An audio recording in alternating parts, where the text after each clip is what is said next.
Sir ಯಾಕೆ ಗಾಡಿ ನಿಲ್ಸಿದ್ರಿ? ನಾವ್ ಈ ತರ ಓಡಾಡಿ ಎಷ್ಟು ದಿನ ಆಗುತ್ತಲ್ವಾ? ಆಕಾಶದಲ್ಲಿ ತೇಲಾಡೋ ತರ ಆಯ್ತು.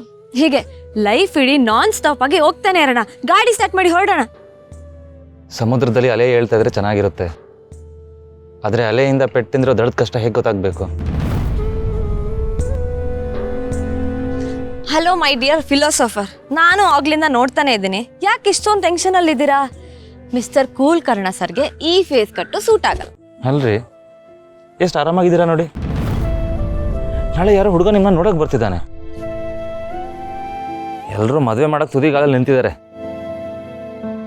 ನೀವು ನೋಡಿದ್ರೆ ನಿಮಗೂ ಇದಕ್ಕೂ ಸಂಬಂಧನೇ ಇಲ್ಲ ಅನ್ನೋ ತರ ಇದ್ದೀರಾ. ಓಹ್, ಇದೇ ವಿಷಯ. ನಿಮ್ ಟೆನ್ಷನ್ಗೆ ಅರ್ಥ ಇದೆ ಬಿಡಿ. ಕರ್ಣ ಸರ್ ನೋಡಕ್ಕಷ್ಟೇ ಬರ್ತಿರೋದು, ಮದ್ವೆ ಆಗಕ್ಕಲ್ವಲ್ಲ. Then why worry? ನಿಮ್ಮನ್ನ ನೋಡೋದು ಅದೊಂದು ಯೋಚನೆಯಿಂದಾನೇ ಉಸಿರು ಕಟ್ತಾ ಇದೆ.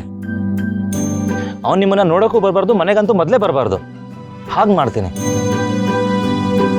ಯಾರೋ ಒಬ್ರು ಸಖತ್ ಪೊಸೆಸಿವ್ ಆಗ್ತಿದ್ದಾರೆ ಅಂತ ನನಗೆ ಕನ್ಫರ್ಮ್ ಆಯ್ತು. ಹೌದ್ರಿ, ಇದೊಳ್ಳೆ ಕಥೆ ಆಯ್ತಲ್ಲ. ನನ್ನ ಹುಡುಗಿ ನೀವು ಲವ್ ಗಿವ್ ಅಂತ ನಮಗೂ ಫೀಲಿಂಗ್ಸ್ ಇರುತ್ತಲ್ವಾ? ಯಾರ್ದೋ ಎದುರಿಗೆ ನೀವು ಹೋಗಿ ನಿಂತ್ಕೊಳ್ಳೋದು, ಜ್ಯೂಸ್ ಹಿಡ್ಕೊಳ್ಳೋದು ಇಮ್ಯಾಜಿನ್ ಮಾಡ್ಕೊಳ್ಳೋಕ್ಕೂ ಆಗಲ್ಲ. ಹೌದಾ? ಪಾಯಸದಲ್ಲಿರೋ ದ್ರಾಕ್ಷಿ ತರ ನಮ್ಮ ಪ್ರೀತಿಲಿ ಅವಾಗ ಈ ತರ ಬೇಕಾಗತ್ತೆ. I like it Karna sir. ಹೌದು, ನಾನು ಪೊಸೆಸಿವ್. ಆ ಪ್ರಪಂಚಕ್ಕೆ ಬೇರೆ ಯಾರೋ ಬರ್ತಾರೆ ಅಂದರೆ ನನಗೆ ತಮಾಷೆಗೂ ತಡ್ಕೊಳ್ಳೋಕೆ ಶಕ್ತಿ ಇಲ್ಲ. ನೀವು ಜಸ್ಟ್ ನನ್ನ ಹುಡುಗಿ, ನನ್ನ ಲೈಟ್ ಹೌಸ್. ಕರ್ಣ ಸರ್, ಆ ಹುಡುಗ ಯಾರೇ ಆಗಿರ್ಲಿ, ಹೇಗೆ ಇರ್ಲಿ, ಆಕಾಶದಿಂದ ಇಳ್ಕೊಂಡು ಬಂದಿರೋ ದೇವ್ರೇ ಆಗಿರ್ಲಿ, ಈ ನಿಧಿ ಹೃದಯ ಸಿಂಹಾಸನದಲ್ಲಿ ಕೂರಕ್ಕೆ ಅವಕಾಶ ಇರೋದು ನಿಮಗ್ ಮಾತ್ರ. ನನಗ್ ನೀವು VIP. ನನ್ನ ಉಸಿರು ಇರೋವರೆಗೂ ನೀವೇ ನನಗ್ ಮೊದಲು, ನೀವೇ ನನ್ನ ಕೊನೆ.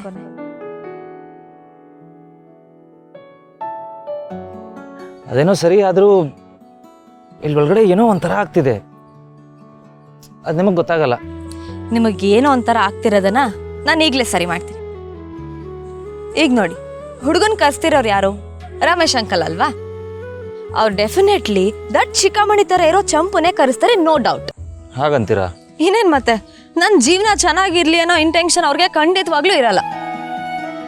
ಸೊ ಅವ್ರ ಲಿಸ್ಟಲ್ಲಿರೋ ವರ್ಸ್ಟ್ ಫೆಲನ ಹುಡುಕಿ ಶಾರ್ಟ್ ಲಿಸ್ಟ್ ಮಾಡಿರ್ತಾರೆ. ಬಂದಿರೋ ಹುಡುಗನ ನಾನ್ ರಿಜೆಕ್ಟ್ ಮಾಡೋಕ್ಕೂ ಮೊದಲೇ ನಮ್ಮ ಶಾಂತಿ ಬೇಬಿ ಲಕ್ಷ್ಮಿ ಅಜ್ಜಿ ಗೇಟ್ ಪಾಸ್ ಕೊಟ್ಟು ಕಳ್ಸಿರ್ತಾರೆ.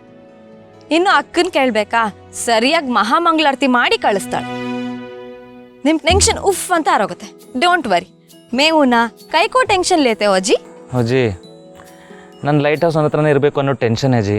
ಸದ್ಯಕ್ಕೆ ಗಾಡಿ ಸ್ಟಾರ್ಟ್ ಮಾಡಿ ಜಿ, ಯಾವ ಟೆನ್ಷನು ಬೇಕಾಗಿಲ್ಲ. ನಾನು ನೀವು ಇಬ್ರೆ ಫೀಲಿಂಗ್ ಸ್ವಲ್ಪ ಜಾಸ್ತಿ ಮಾಡ್ಸೋದಕ್ಕೆ ಬ್ಯಾಕ್ ಗ್ರೌಂಡ್ ಅಲ್ಲಿ ಹಿತವಾದ ಗಾಳಿ ಅಷ್ಟೇ ಸಾಕಾ?